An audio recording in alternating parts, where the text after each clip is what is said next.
So this is DC Justice Lab's DC Police Reform Explained Virtual Lunch and Learn. Thank you so much to everybody for showing up today. Really appreciate it. It's Friday, it's a heavy day, it's an intense day, and the topics that we're going to talk about are actually top of mind for many of us right now, even as the particular agency in question is different. So let's go ahead and get started with some introductions. I am Darby Hickey, Senior Policy Counsel here at DC Justice Lab, and I am joined in the presentation today by our Director of Policy, Bethany Young, who will also be presenting.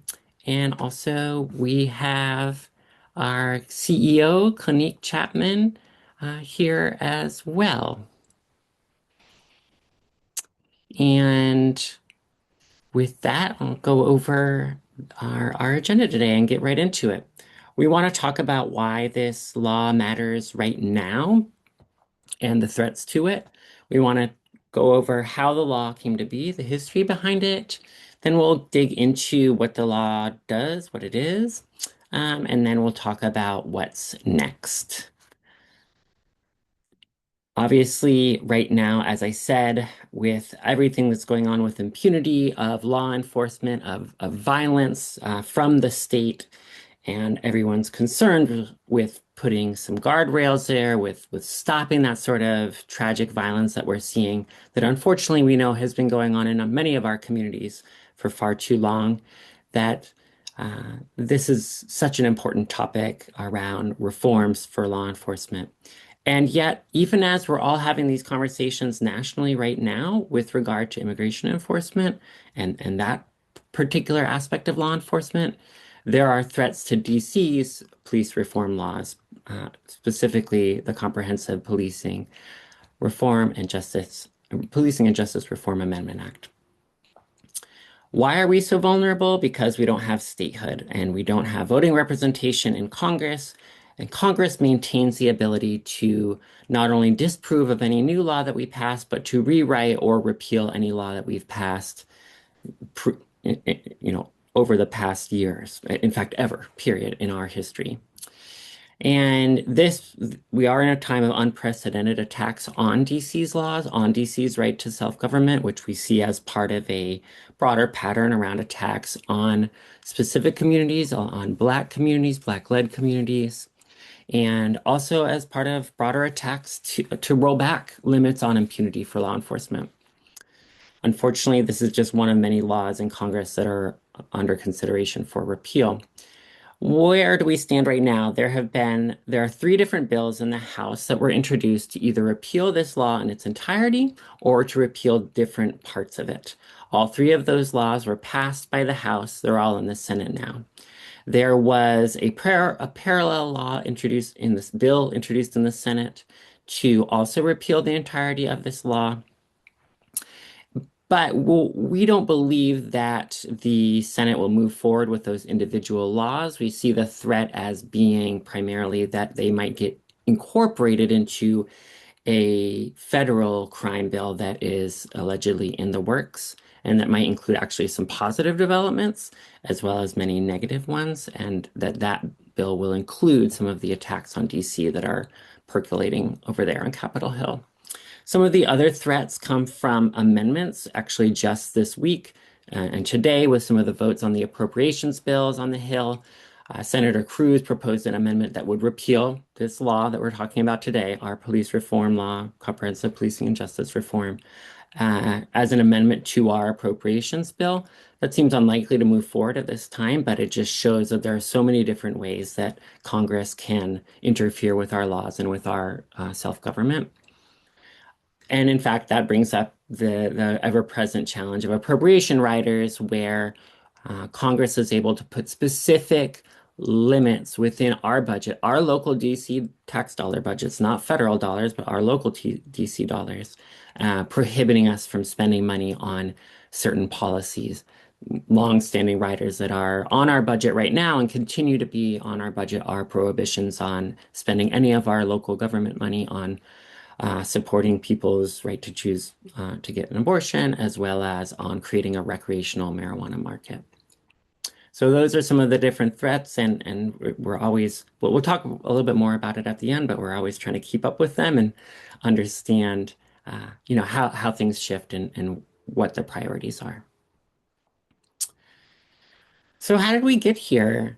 We're talking about a law, the Comprehensive Policing and Justice Reform Amendment Act, that was an emergency version of it, temporary version of it was passed in 2020, and then a permanent version was passed in 2022, based off of recommendations that came out of the DC Police Reform Commission, which was also created in 2020. I happen to have been working at the council for former Councilmember Grosso at the time and helped with drafting that legislation.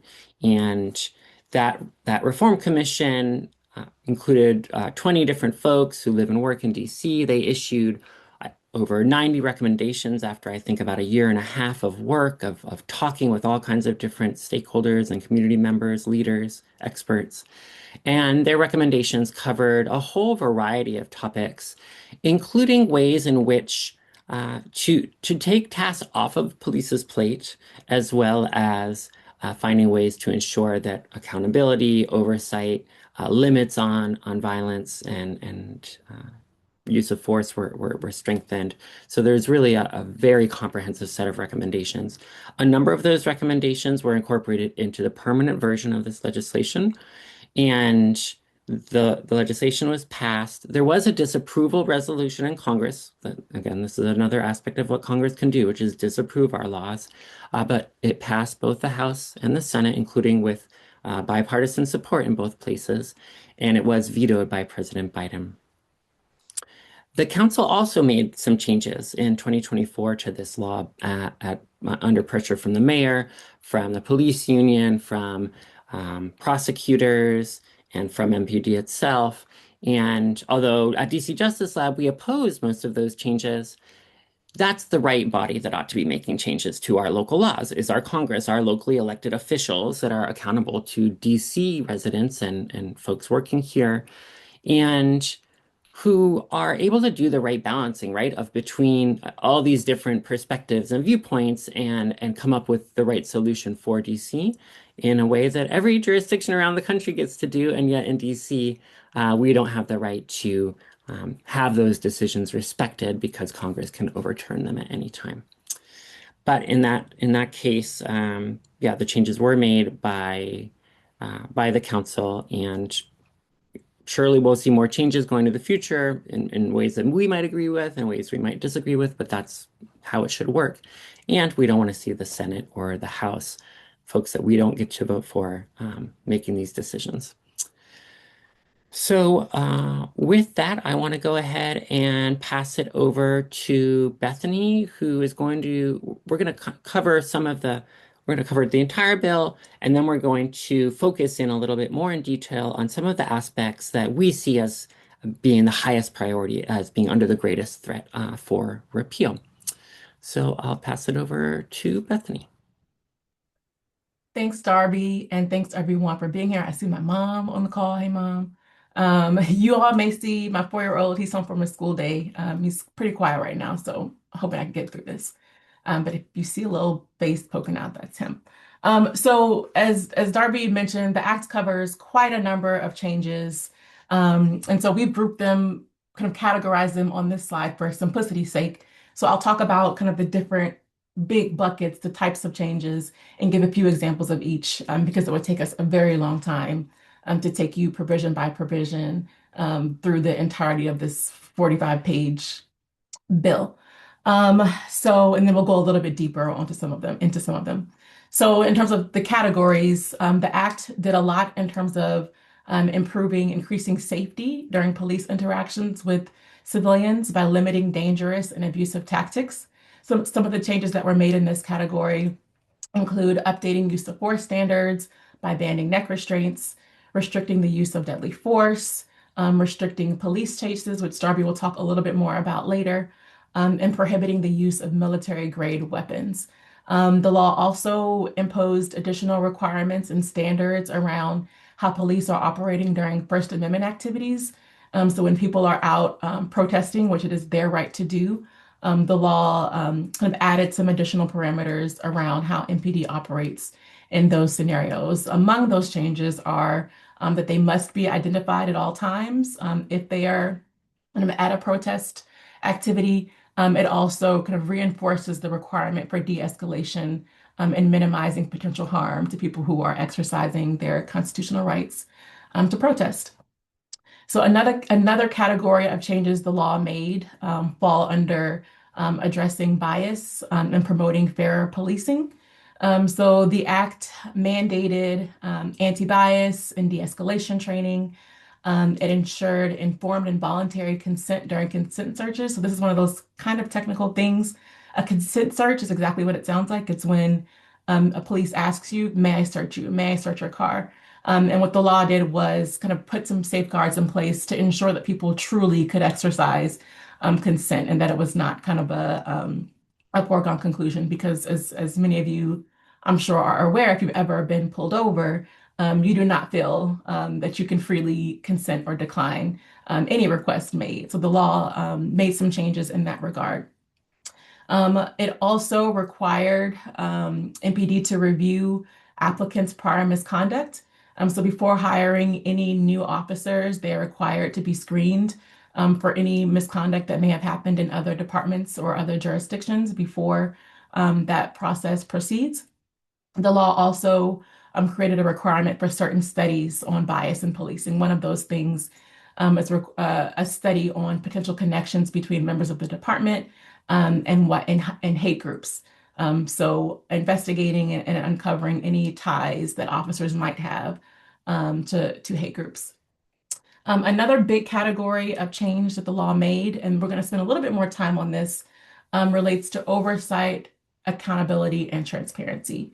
This is, for many police departments, kind of a major challenge for many cities. And so DC did a lot of work to improve the process and improve the outcomes and strengthen the city's ability to say who gets to serve in the department and who does not. So I'm going to do the overview of it, and then I'm going to drill down on a few pieces in this category. So the act strengthened police oversight and transparency by expanding the powers of the Office of Police Complaints. And that is an entity that's part of DC government, but that it's tasked with receiving citizen complaints about police activities and conducting investigations based on those complaints or other things that it may find on its own, and making recommendations for changes to policy and practice to MPD. The law also expanded authority of the DC auditor. It created within the DC auditor's office the Deputy Auditor of Public Safety, kind of to do a more specific review and audit of kind of the public safety practices by agencies in DC. The law also created numerous new public reporting requirements, including things like reporting on the use of overtime and improving reporting around other practices and policies. It also required the establishment of a misconduct database, which is noted on the slides, has not been fully funded yet, but it is in the law. And it also strengthened accountability. And we're going to spend a little bit more time on the accountability piece, which kind of in plain terms, I mean discipline. So how does the department deal with allegations of misconduct? So the law did kind of a few big things as it relates to discipline. And so one of the major things that happened here was kind of the process. So before the law, disciplinary decisions were often overturned for procedural reasons rather than based on the facts of what is alleged to have happened. So that meant that officers accused of serious misconduct could appeal through kind of multiple different systems, including union arbitration. It meant that the department was under a very tight timeline to initiate and investigate these allegations, a timeline that was much shorter than is present in many other similar jurisdictions. And it could mean that some allegations of serious misconduct were overturned for procedural reasons, even when that underlying conduct was very serious. So former NPD chiefs and many others who are active in this conversation have been very vocal over the years about the dangers of of the former setup, and kind of saying pretty explicitly that the process that was in place before allowed officers accused of causing serious harm to return to the force and to the district streets. Um, and it also, the DC auditor, as well as many other news outlets, documented the number of officers that were reinstated through these processes, and not only reinstated, but awarded millions of dollars of back pay. So kind of the changes that kind of went into addressing that challenge were, one of them was taking the disciplinary process out of union negotiations. As is true for many public servants, MPD officers kind of can be represented by a union, and the union represents them with the department in negotiating various personnel processes, including at one point discipline. And so the reason that the process, as I've described it, kind of ended up being convoluted and kind of counterintuitive and counterproductive to what you might think is the aim of a disciplinary process, a big part of that was through a mechanism called arbitration, which was something that was in place because of negotiations between the union and the department. So the process of arbitration happens where the department recommends termination or some other serious disciplinary action, and an officer decides to appeal that decision. Before the law, officers could either appeal and go through arbitration or appeal and go through the Office of Employee Appeals. So arbitration is a burdensome process. It has a lot of requirements and kind of, as I mentioned, timelines. And so that was the mechanism through which many of the officers that we're alluding to were reinstated and awarded back pay because of missing a deadline or missing a document or things like that, is how we ended up with so many of these decisions ultimately being overturned, and NPD kind of functionally not being being in an authoritative position as it relates to determining what happens with misconduct. So what the law did was it took that piece, discipline, out of the union contract. It preserved due process for officers, who were terminated, so they still have an avenue for appeal. But it took this very complex process that was kind of having a perverse outcome out of the equation. It also streamlined the appeals process. So now officers accused of misconduct and recommended for termination, they go through the Office of Employee Appeals, which is the same process for most other DC employees. They are entitled to representation and presenting their case as everyone else is. So they are kind of not limited in terms of challenging the disciplinary decision, but it streamlines the process and leaves more control over those really important decisions with leadership. It also the law removed the 90-day timeline. So that 90 days is a very short period of time. Just to give you an example, our neighbors in Maryland, jurisdictions in Maryland get 180 days to kind of make disciplinary decisions. In DC, it was 90 days.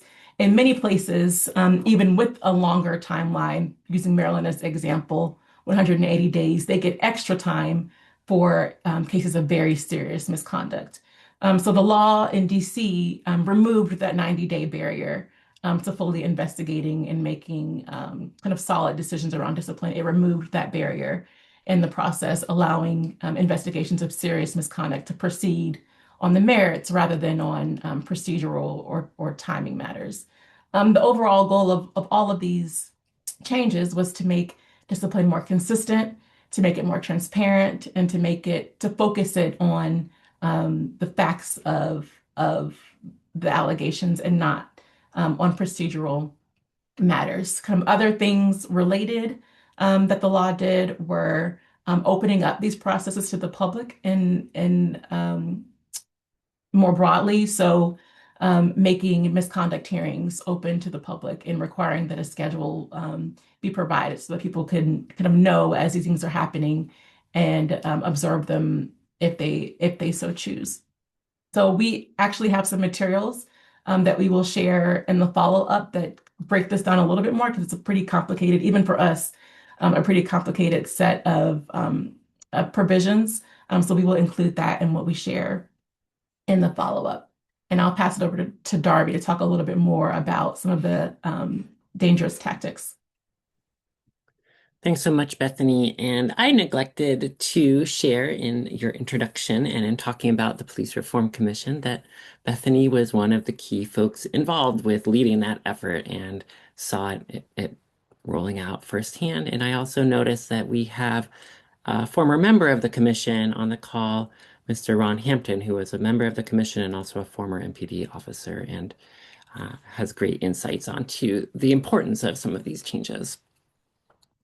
So another uh, big part of this law, right, in this moment, right, we're in 2020 and the years after, thinking about the murder of George Floyd, thinking about the murder of Breonna Taylor, thinking about these dangerous tactics that are being used and causing too much harm and too much death at the hands of the government, which is supposed to, in fact, be supporting people to live.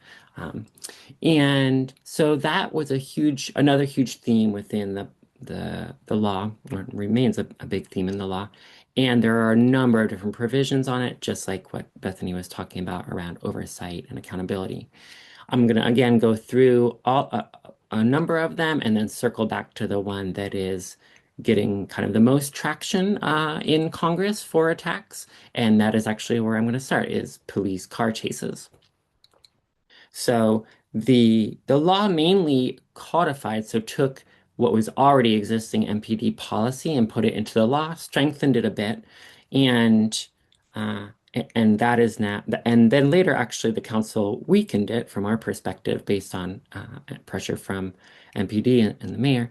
But again, that's, that's, even though we didn't agree, that's the council's prerogative, and the council should do that, not Congress.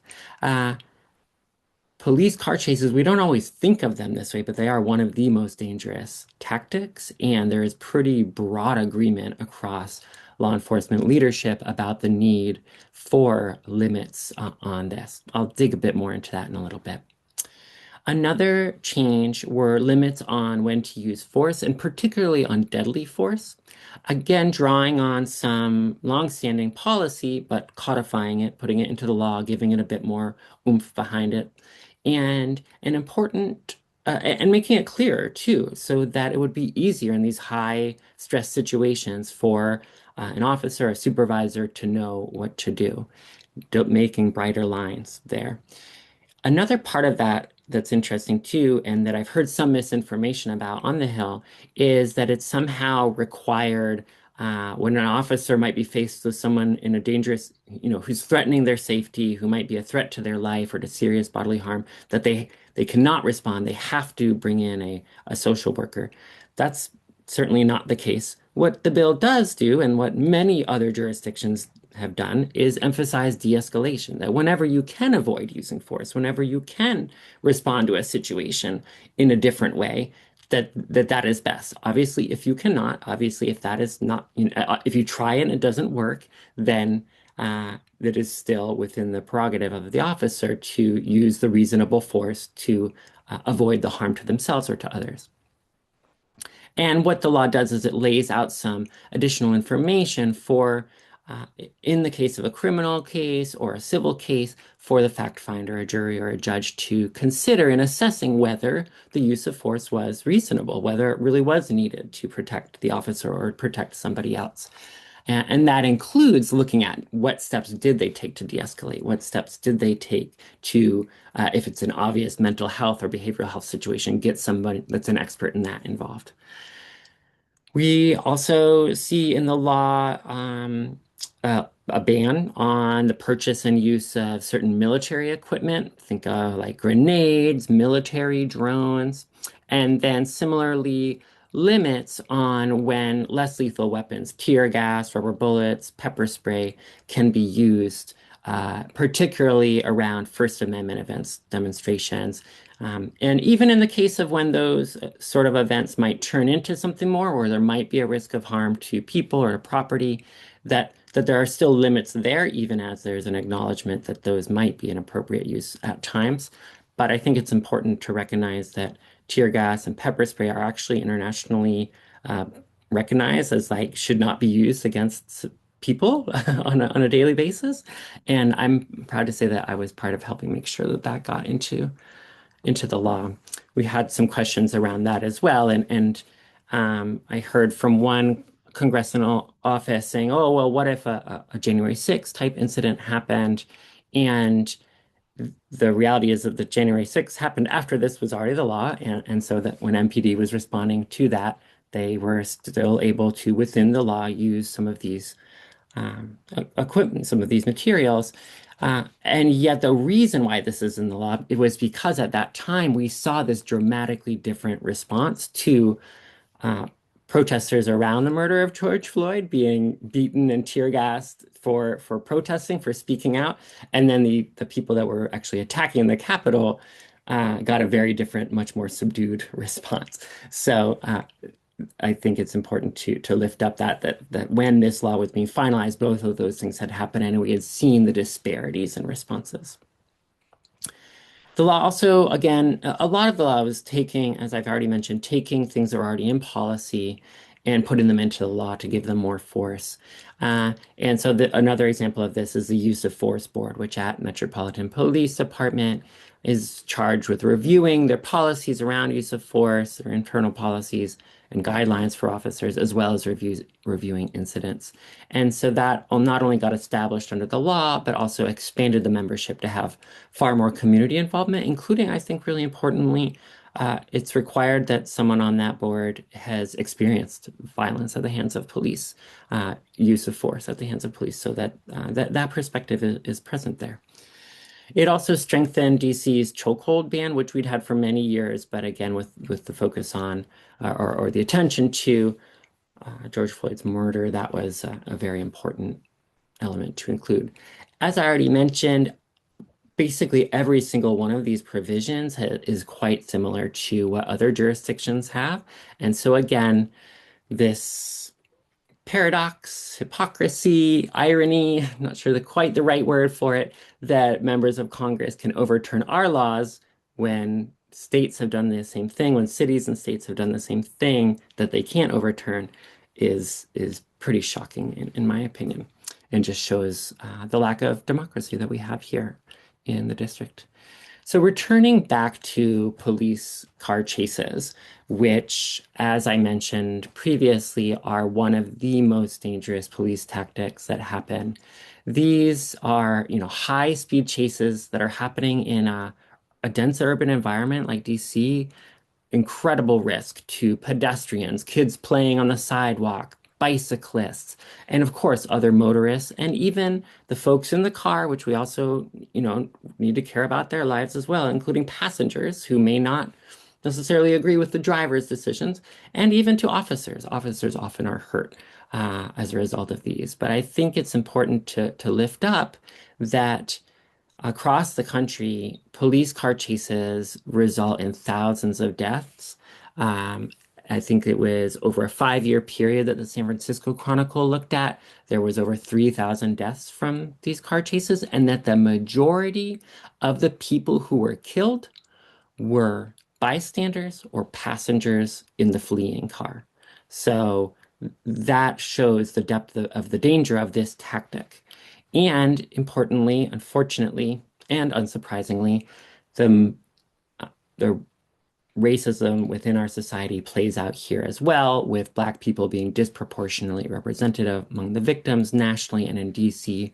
4 out of 5 people since 2017 who have been killed in police chases were Black. So what does the law actually do, and why are we focusing on this? This aspect of the law is the subject of its own bill in the House. A Congress member proposed a bill to explicitly repeal this aspect of the law, in addition to the bills that would repeal the law overall. So that's why we see it as especially dangerous. We also see it as a higher threat because of the attention from the president and from leadership in the administration right now, where they've changed a number of similar policies for park police and for other federal agencies so that have much more leeway to use this dangerous tactic. And that puts them out of sync with our MPD. And we've already seen the dramatic risks that come from this. The Washington Post did an analysis of the number of chases that happened after that policy change. I think it was in the first month or so. And out of 10 chases, six of them ended in crashes. And those crashes again, emphasize that even the driver deserves to have life and shouldn't be hurt or killed just from fleeing. There's going to be other damage that's going to result from that, whether it's property damage, whether it's harm to people. I believe in those particular six crashes, no people were hurt, fortunately, but that's obviously a huge risk. And then we saw two incidents in which pursuits resulted in federal officers shooting into the vehicle. And fortunately, neither of the folks that were shot at were killed. But the question here becomes is why is this deadly tactic? Why would shooting into a vehicle be appropriate as a response when the vast majority of pursuits of car chases start over minor infractions like a traffic stop or some other small non-violent breaking of the law or alleged breaking of the law? And so that's where the real challenge lies in balancing that this tactic is so dangerous and it's so often used in response to these minor incidents. Let's narrow it down. Let's only have it apply when there's a real strong risk of someone being hurt or there's been a violent crime that happened or an attempt. And so what the law says right now is, and this is after some changes that the council did make in 2024, that a pursuit is only allowed when there's been a violent crime or an attempt and there is an imminent risk of death or serious bodily injury. The pursuit is necessary to mitigate that risk, and the pursuit is not likely to cause death or serious injury to anyone other than the fleeing suspects. And the bill in Congress, obviously the bills that would just completely overturn the law would just get rid of this. MPD would still have its internal policy, certainly, so that would be good, but that would completely strip this from the law. But the alternative language that was offered in the law explicitly targeting this piece would basically flip the presumption and make it so that a chase is always the right move unless it would be futile or it would risk harming someone other than the suspect, or there's a more effective way to apprehend the person, which also, I mean, I think that those factors obviously are already in the law, and it's just the question here is like, is it you give a green light to all the chases, or do you only give the green light in these certain cases? So that's the importance of what that change would be, and we are already seeing it play out with the changes to the federal law enforcement policies. And I want to emphasize, as kind of wrap up this part, about how, again, this is a policy that many jurisdictions have put in place. Maybe they have slightly different language, but places like Los Angeles, Phoenix, Orlando all implemented restrictions on car chases like we have, and they did not result in surges in police evasion. They didn't result in surges in violence, but they did result in very clear reductions in injuries and deaths associated with this dangerous tactic. And that's the point here is public safety, keeping people safe. And so we want to see this law kept in place and not have it be repealed. So with that, let me just quickly touch on Virginia's question, actually. So great, excellent question. We just saw this moment the other day where I think it was FBI. I'm not sure what other federal law enforcement was involved. There was a car chase, and it resulted in what looked like a deployment of the military in a neighborhood in Southeast. Just really again, shocking and unfortunately not uncommon in this moment right now. And we saw them using flashbangs. They had assault rifles all over, I bel I don't know exactly how it started, but more likely than not, based on what the statistics show, over a traffic violation, not using your turn signal, a right-hand turn on red, missing, running through the stoplight. Obviously dangerous, but that in itself doesn't necessarily justify this very dangerous tactic. So the state of play right now is that these federal agencies have much fewer restrictions on them, and their presence in DC means that you're exactly right. They are able to get around this. They're not bound by our laws. And MPD might kind of roll with them or is rolling with them all the time. They may not 100% participate in those activities, but they're obviously kind of accessories to it in a way. And so that's what's changed. And then also I think the other impact is that it's not necessarily um, a policy question, right? Is how when you have a policy in place, it's about culture, it's about training, it's about making sure that people are following the policy. When MPD has one policy and all these federal law enforcement agencies have this other policy that lets them run rampant with impunity, that's going to rub off. And MPD officers that get influenced by that, may or may not be held accountable, particularly if the accountability provisions of this law were to be repealed. So that is kind of where things stand with that. Um, that being said, I'm going to go ahead and pass it back over to Bethany to do a bit of a review of the rest of what's in the legislation, or in the law, I should say. Thanks, Darby. So I'm not going to repeat these, but I do want to kind of hammer home the point that Darby made about DC is not an outlier.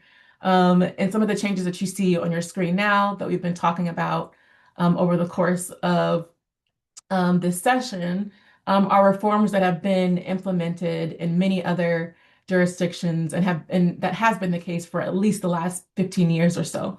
I think many of us, or just kind of generally, we've paid probably particular attention to police reform since 2020. But many of these changes happening around the country were happening before 2020 um, through the Department of Justice, believe it or not, in a process or a process that's called a consent decree, where the federal government comes in, investigates allegations, or kind of investigates operations of a state agency, and then they enter an agreement where the state agency agrees to change certain features of how it operates, and then the federal government will come in and monitor how those changes, the progress of those changes, and the outcomes. Um, so to kind of put some meat on that bone, I'm going to talk about some of the specific places that have made very similar changes and the results that they've seen come out of those reforms. So kind of to do some framing overall, I'll start with saying that, again, the changes that were made in DC's reform law reflect a national shift in policing and not an outlier approach. Most large cities, for example, prohibit chokeholds. Most large cities require officers to intervene to stop excessive force. They require de-escalation training and attempts at de-escalation. And many jurisdictions have also expanded transparency in reporting on its various practices and procedures. Some examples of places that have done this and has data to show about what's changed in terms of public safety. I'm going to give you three examples. The first is Newark. So Newark entered a consent decree with the federal government in 2016, and that agreement required them to change several things, including emphasizing de-escalation, strengthening accountability and discipline procedures, expanding transparency, and expanding civilian oversight, all similar to changes that were accomplished through DC's police reform law. As these reforms took hold in Newark, Newark saw a roughly 40% reduction in crime, alongside sustained reductions in uses of force and improved compliance with reporting requirements it already had in place. The next example I'm going to give is Seattle. Seattle entered a consent decree in 2012, and they implemented reforms also focused on de-escalation, bias-free policing, strengthening supervision and accountability. Again, very similar to what DC adopted.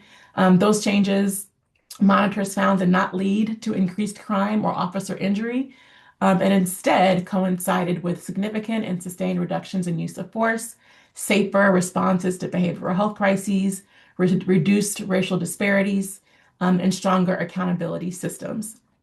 Another example, our neighbors in Baltimore, and I'm sure many of you have read about kind of the dramatic changes, although not perfect, but pretty significant progress that city has made towards improving public safety and kind of the way that its police operate in the city. So Baltimore entered a consent decree in 2017.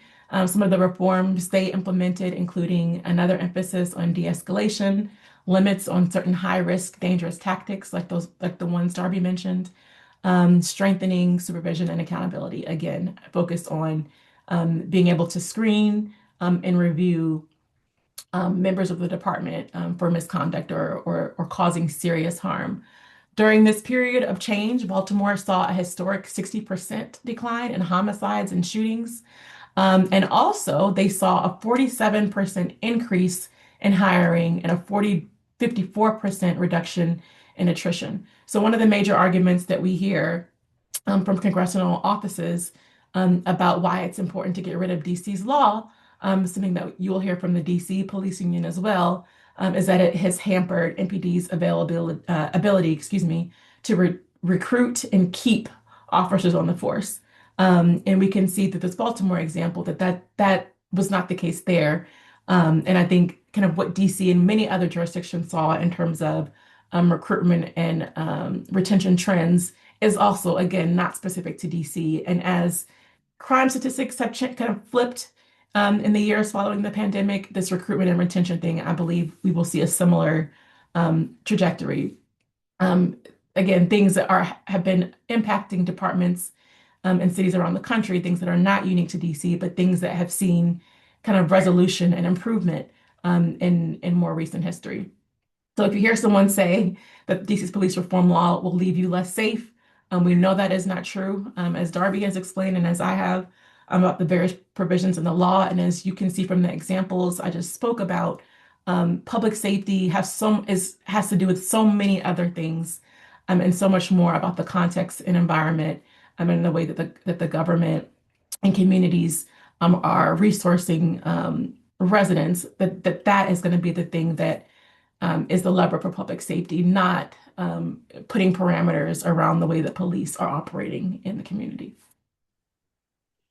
Excellent. Thanks, Bethany. And as a reminder, too, that limiting violence from the police is also a matter of public safety, which sometimes gets lost on people, but hopefully right now in the moment we're in, people will think about. So what's next and how to engage? As I mentioned earlier, the action will largely be in the Senate. We expect to see, like I said, to see a larger bill. The challenge is that um, the timing is not clear, and votes are scheduled in the Senate very, very quickly, actually in the House too, and with little notice. So, in the meantime, look out for a follow-up email that we'll send with the materials.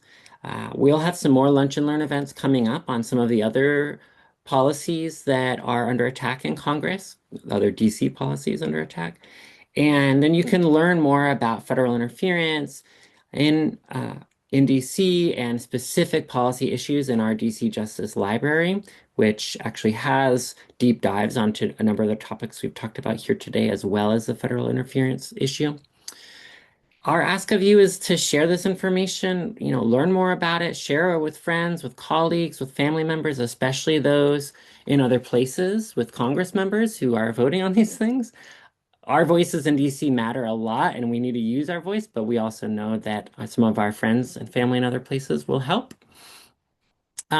Watch out for calls to action on our social media and on our email list. If you are not already following us on Instagram, LinkedIn, Facebook, etc., do that and then sign up for our email list. That's where we'll send out the notice of, hey, this is what's going on. It's time to take action. It's time to make some calls. It's time to reach out. And lastly, just would thank everyone so much for coming, and love if you have a couple moments, if you could fill out a brief survey we have so that we can help make these sessions better in the future and let us know how it went.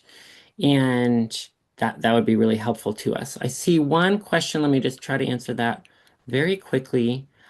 Yes, the police union, the DC Fraternal Order of Police unit, is asking senators very strongly to overturn these laws and and making many of the arguments that we've referenced to here of misinformation and mischaracterizing the laws.